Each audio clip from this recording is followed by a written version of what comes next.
student nurse po sa SLSU.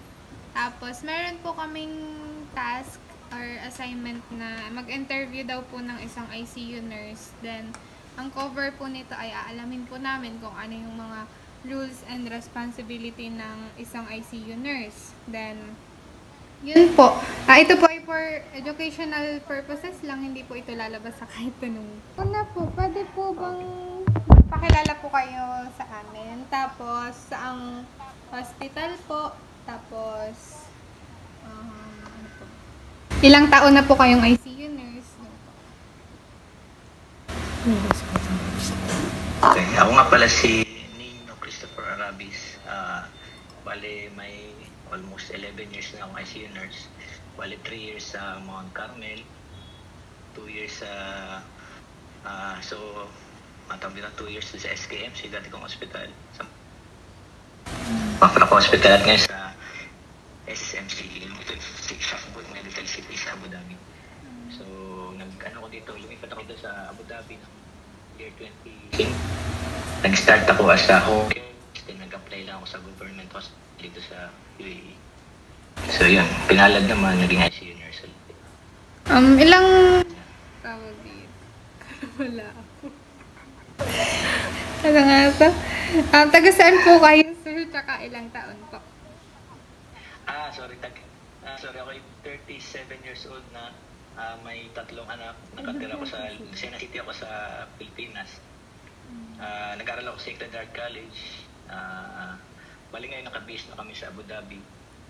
Hopefully, mapa-USA na rin. Wow. Pwede nyo po bang ikwento sa amin yung mga pinagdaanan nyo po as ICU nurse, yung mga experiences po, tsaka yung mga magpapa-inspire sa amin na kwento? Okay. So, mahabang istorya to kung gusto mong malaman. Bale, nag-start year 2009 kami graduate. At si Dr. Akla din, ganun din. So, nag-start ICU nurse. Initially, nag-start ako sa pinakamababang posisyon sa hospital. Parang na-handle ko yung mga pare. Kami na priest wing.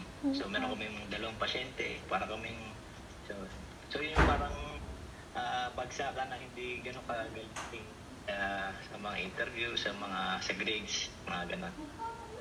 Nagtagal ako doon ng 1 year. At so one time na nakausap ko yung isang manager, yung isang supervisor namin. Hello? Kinig mo ba? Apa. Okay. So may nangyari sa amin so meron kami ang tawag nakausap ko na siya supervisor sa hospital na yon. So tinanong ko siya kasi gusto ko lumipat na, hindi ko maging ICU nurse. Ang gusto ko nung una ay maging ED nurse. Una kong pangarap sa buhay. So tinanong ko siya kung kailan ba ako malilipat as an ED nurse. So ang sagot niya sa akin, top notcher ka ba sa BLS emergency as an ED nurse. So, sagot niya sa akin kung top notcher daw ba ako sa school or top notcher daw ba ako sa BLS, mga ganon. So, parang gumuho na yung pangarap ko na hindi na ako napunta doon. And then, may blessing in disguise. Nagkaroon kami ng training doon sa hospital na yun. At napili naman ako sa ICU. So, yun na yung experience na nagamit ko dito sa UAE, sa Abu Dhabi. Tapos, yun na nga. Tawag ito. Unang hospital ko dun sa Mafraq Hospital hanggang sa lumipat na ako ng other hospital na government din. So bawat lipat mo, so yung salary mo tumataas din, parang ganun nangyayari. So bawat lipat mo din, mas lalo akong gumagaling. So initial kong napuntahan ay Mafraq Hospital. Itong Mafraq Hospital na to, so parang baguhan pa lang ako as ICU nurse sa abroad. Kasi alam mo naman sa Pilipinas, ICU nurse natin, hindi siya ganong kompleto yung gamit. So, parang ako yung huling-huli ako sa mga ICU nurse dito sa Abu Dhabi. So, sabi pa sa akin ng preceptor ko noong una, itong ICU nurse. So, anong maramdaman mo pag yun yung sinabi sa'yo nung nagtuturo sa'yo? So, depende sa'yo yun kung paano mo tatanggapin yun. Kung tatanggapin mo na matatawan ka o kaya sa challenge. So, tinanggap ko yun na sa challenge.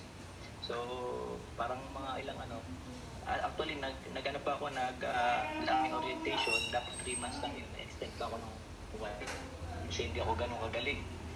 Kasi nga, mula sa wala, hindi kami naglalagay ng central light sa Mount Carteria light. Itong mga ito malalaman mo pag nag-ICU na kayo. So, huli ako sa mga procedure, sa mga sabi ko sarili ko yung alam nyo ngayon ay matututunan ko rin sa susunod. So dumating nga yung time, nagpunta ako na ibang hospital. Sa SKMC naman, yun yung time nung bawat mga training doon na nag-i-email yung manager namin, tinatalo ng bagad. So ako yung unang nagsumat. So available ako sa training na. So in short, nagkaroon mo maraming training, experiences. Yung mga dati kong nakatrabaho sa mga hospital, lamit ko sila sa SMC, itong current hospital ko ngayon. So, dito sa SMC, parang tingin sa akin ng mga dati kong katrabaho nung una, hindi ako galing. So, nung napalit ako dito, ako na yung tanongan nila, ako na yung nagtitrain sa kanila sa mga, kumbaga, parang lumaktaw ka agad. So, depende sa sarili mo. Hindi ka kagad i-start na napakagaling mo. So, depende sa iyo depende sa nurse kung paano ka gagawin. So, yun lang. Kwento. Okay po. Tanong ko po ulit. Okay. Hello? Ang tanong ko, okay na po. Nakamute. Okay na po. Ah. Ang tanong ko po ulit, in your 11 years po sa pagiging ICU, naisip niyo pa po ba na paano kung ED nurse po ako? Masaya po ba ako or ganyan? Or mas masaya po ba ako kaysa sa pagiging ICU nurse ko ngayon? Naisip niyo po ba yun? So ngayon, marami na akong nakilalang mga nurse. So parang na-realize ko, buti na sa ICU ko. Kasi yung mga ED nurse dito sa abroad, napaka-busy nila. Kumbaga, hindi sila masyado nakapag-break time kasi hindi nila hawak yung oras. Darating yung mga pasyente, unexpected. So dito sa ICU, meron kang sa ICU, meron kang isa o hanggang pasyente. So dun sa 2 pasyente na yon, mapaplano mo kung kailan ka magbe-break. Actually, dito sa aming hospital, nakaka-3 kaming break. May lunch, may last break. Pero depende na rin yun kung busy ka. Usually, minsan, isang break ka na lang, 15 minutes lang. So, yun yung mga big time. So, masabi ko, kung nalagay ako dito, kaya hindi ko ito plan na God's plan. So, buti lang dito nila ako nilagay. Kasi pangarap ko nga, ED nurse eh. Ito lang ako napunta. Sa mga experiences niyo po, ano po yung nag-inspire sa inyo na, ay dito na lang ako magstay kasi masaya na ako dito? Ano po yung mga pangyayari po na nag-inspire sa inyo na magstay po sa ICU?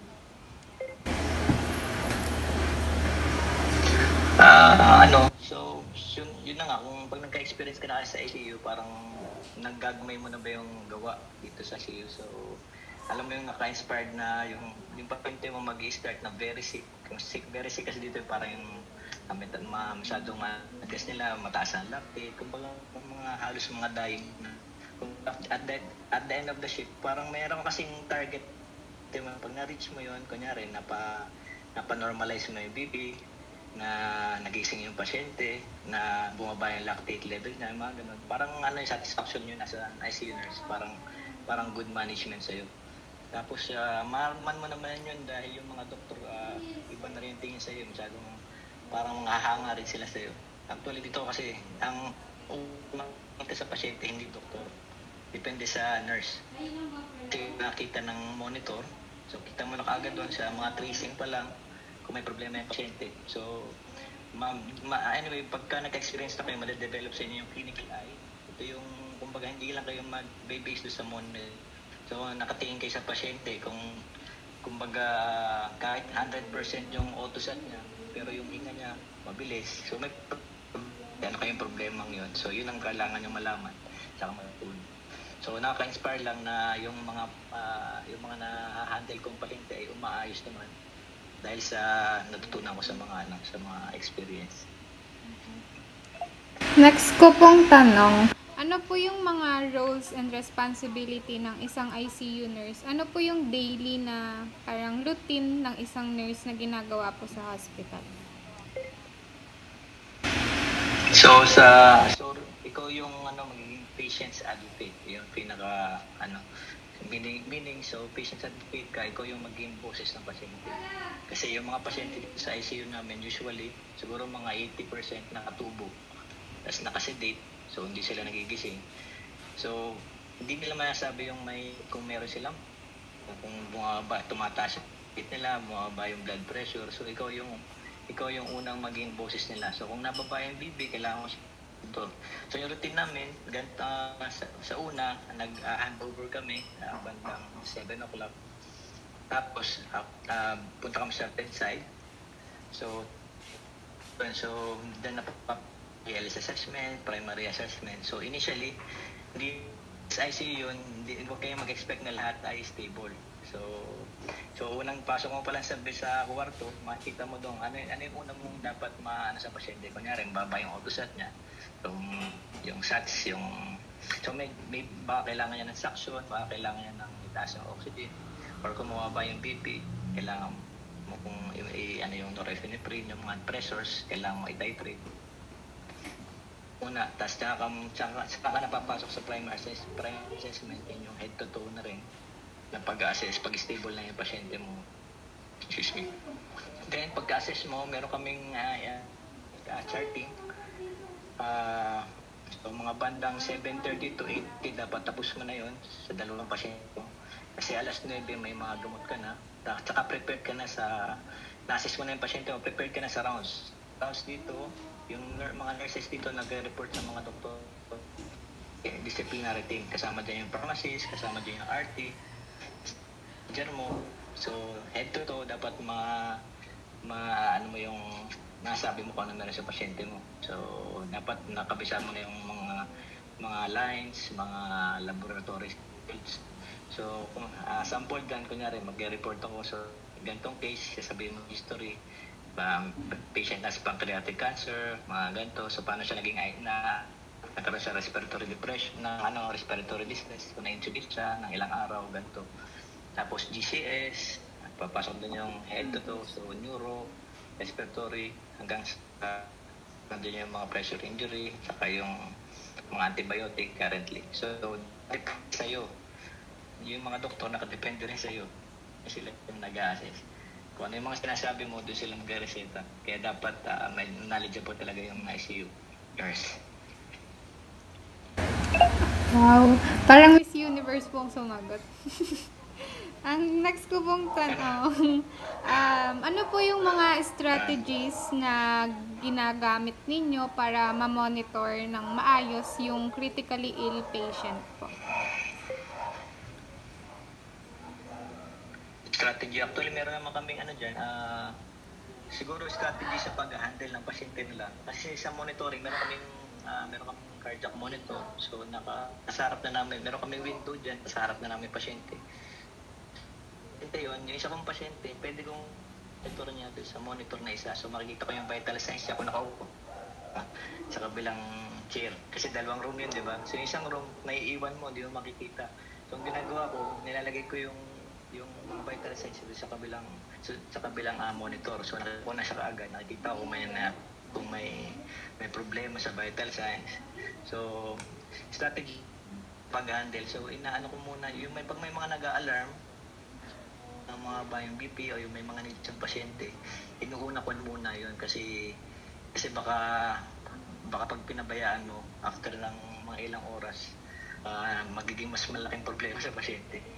So kasi nangyayari yun kahit sa mga katrabaho ko, makikita ko nila na tumutunog yung ganito, na yung taas na ganito, hinahayaan muna nila hanggang sa nabisi na sila kasi hindi nila inattenda nung simula pa lang. So kung hindi inattenda nila ng time na yun, hindi na magiging horrible yung shift nila. So yun, i-attend nyo muna yung needs ng pasyente, i-attend nyo yung kung ano yung dapat i-attend, so nasa ICU tayo. So ang pinaka-priority natin ay pasyente, hindi document, hindi charting, yung pasyente. Yeah. As a nurse po, ano po yung mga common challenges ng isang ICU nurse? At paano nyo po siya hinahandle? So, ano, common challenges dyan yung marami dyan. Sa pasyente, kung very sick yung pasyente, so kung meron ka namang equip ka naman sa knowledge, sa kasi na wala kang magiging masyadong problema. Doktor. So, yung minsan, ang dami nilang order. So, ano yung kailangan? Actually, as an ICU nurse, hindi tayo basta sumusunod lang sa mga doktor. Tayo ay nagsasalita. Kung baga, doktor, ba't may no-order yan? So, parang kayo, as an ICU nurse, hindi kayo basta sumusunod lang sa order. So, dapat alam nyo yung in-order ng gagamot. Or, kami, tulad ng CRRT, parang dialysis. So, experience ko, parang itong CRRT, ito yung continuous renal replacement therapy. Nag-aaral siya ng 1 day to 3 days. Sometimes 5 days, depende sa laboratory ng pasyente. Kasi ang blood flow ng dialysis na 3 may slow na flow. So, siya. Itong mali ko, doktor, pag in-order mo itong magkakaroon ng metabolic alkalosis yung pasyente, sabi ko sa kanya. So, nagalit siya sa akin. Hindi mo na lang, check natin yung blood gas after 6 hours. So, sinabi ko sa kanya, doktor, hindi ko gagawin yan kasi trained ako sa machine na to. So, hindi ko gagawin yung order mo. Kung gusto mong sumunod, sabi sa nurse, pero ako hindi ko gagawin yan. So, at the end of the day, mali yung doktor. Kung ginawa niya, may masasamang mangyayari sa pasyente. Kumbaga na-save ko yung pasyente, parang ganun yung nangyayari dahil sa alam mo yung ginagawa mo. So, hindi lang tayo sumusunod sa mga doktor. So, ano pa? Next is relative. So, yung relative yung isasama ko. So, dapat parang ko rin mag-manage ng kamag-anak. So, maraming dyan, yung mga relative kasi mga problemado na sila pagdating doon. So, malungkot sila. Alam nyo dapat mag-manage. So, pagpasok pa lang, so may visiting hours sa ICU. So, pagpasok pa lang dyan, huwag kang mag-aantay na magtatanong sa inyo kung mag-anak. So, ang technique ko, pumapasok na ako agad. Inuunahan ko na sila. Ako po si Nino Arabis sa English. I'm your nurse for the day up to 7 p.m. So, ganito po yung, ito yung plano sa pasyente mo. So, nag-run sa mga gamot. Plano siyang i-tracheostomy, si MRI like this. Tapos, currently, yung stable yung vital signs niya. So, itong rate ng mga gamot sa pampataas ng presyon. May ganito siyang antibiotic. Kung may mga tanong pa kayo, nandito lang ako. Tapos, kung sakali man na hindi mo makita dito, kasi meron kami, so sa ICU may kabady ka na isa, so parang 4 na pasyente yung na-handle nyo rin. Parang kabady mo, nagte-turn kami every 2 hours. So, yung naiiwan namin ibang pasyente, so sinasabi ko sa, kung di mo ako nakikita dyan sa window, yung monitor ng pasyente mo na ilalagay ko doon sa kabila, so huwag kayo mag-worry. So, yun, parang kukuha ko ng loob nila. Pinapakita mo lang, basta kunyari matalino ka, pakita mo lang na may alam ka, hindi sila magiging kampante sila sa'yo.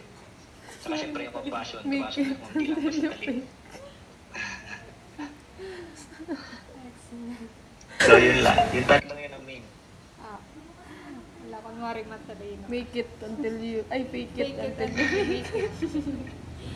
Next po ay, gaano po ka-importante yung teamwork and communication in the ICU, the doctors and other members of the healthcare team? Napaka-importante ng teamwork at saka communication. So, yun ang yung communication, papasok na yung handover yung parang endorse sa Pilipinas. So, sa nagamit natin ay Cardex. So, dito, so, importante yung sinasabi mo kasi baka may mga task na maging ang balik doon ay sa pasyente. Tapos yung teamwork, so babalik lang kung di ka sa ka-teamwork ka, ka-colleague mo, ito nila tutulungan pag kailangan mo ng tulong. So, lang yan, walang magsusurvive kahit napakagaling mo pa. Sobrang bilis mo. Kung hindi ka tumutulong, walang tutulong sa'yo. So, yun lang yun. Sa mga katrabaho ko ay mga Indian, siguro mga 10% lang kami Pilipino dito sa medical ICU. So, itong mga sawa naman ng Diyos, lahat ng Indian kasundo ko dito. So, wala naman problema. So, yun na nga. Fia. Ikaw na. Good evening po. Next question naman po is, paano niyo po nababalance yung pag-care niyo po sa patient while also dealing po with their families? So, yung ano dyan, siyempre, ang mapapasok dyan yung pasyente muna. Explain mo naman ang maayos. Wala namang magiging problema kung naipaliwanag mo sa una pa lang. Sinabi ko nga, pagkapasok mo pa lang ng room, sa relative yung mga plano. So, lagi mauuna pasyente. So, pag medyo minsan kasi distress din yung mga relative, parang mga nagpapanik sila. So, paano muna na itong pasyente, kailangan ko ibigay itong mga gamuting, babalik ako sa iyo. So, yun lang. So, basta lagi pasyente ang mauuna. So, mag-anak. Pero hindi sila maiiwan. Dapat pareha sila, kasama sila sa sa plan of care mo. Kasama din yung mga relatives. So, bala kasama, papasok rin management.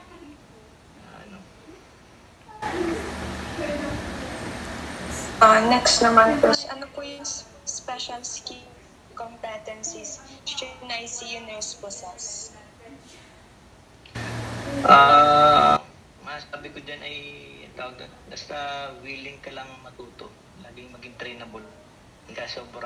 Kahit ngayon na marami ka nang alam, dapat hindi ka mayabang. Kasi maraming competencies, skills, lahat yan. Pero yung attitude pa rin yung papasok dyan. So, depende sa mindset mo. So, pumunta dito para magtrabaho, hindi ka pumunta dito para sa kung ano. So, depende pa rin. So, marami kasi dyan So, kailangan kang kung gusto mo yung skills, kailangan magaling ka sa ECG, tutunan mo kung paano magbasa, matutunan mo kung paano mag-manage ventilator, yung mechanical ventilator, naka-attach. Alam mo yung mga tumutunog dyan, alam mo kung paano i-manage. Tapos yun na nga yung ipapasok dyan, pang mga equipment, lahat. Tapos yung CRRT, saka kailangan magaling ka rin magswero. Lahat naman ito natutunan. So, kung willing kayong matuto, tsaka trainable kayo, lahat itong matututunan na siya, sabi ko sa inyo. So, nagsimula nga ako as swim nurse. So, tutunan ko itong lahat dahil sa cumulative learning. So, cumulative learning yung, kunyari, magbibigay ako ngayon ng gamot. From ward nurse ako, kung nag-ward nurse ako, yan ka hindi alam. Titignan mo yung Google o kung saan man. So, parang iipon sa akin yung nalalaman ko. Tsaka yung case ng pasyente, minsan ginugoogle ko yan kung hindi ko alam. So yung ginagawa kong ganito, nare-realize ko pag time ng interview. So nasagot ko sila na galing doon sa mga stock na kuha mo, cumulative learning siya. Walang magaling na nurse kagad. So tayo mag-isimula sa beginning. So yun lang. Ikaw na. Ay, sorry. Wait.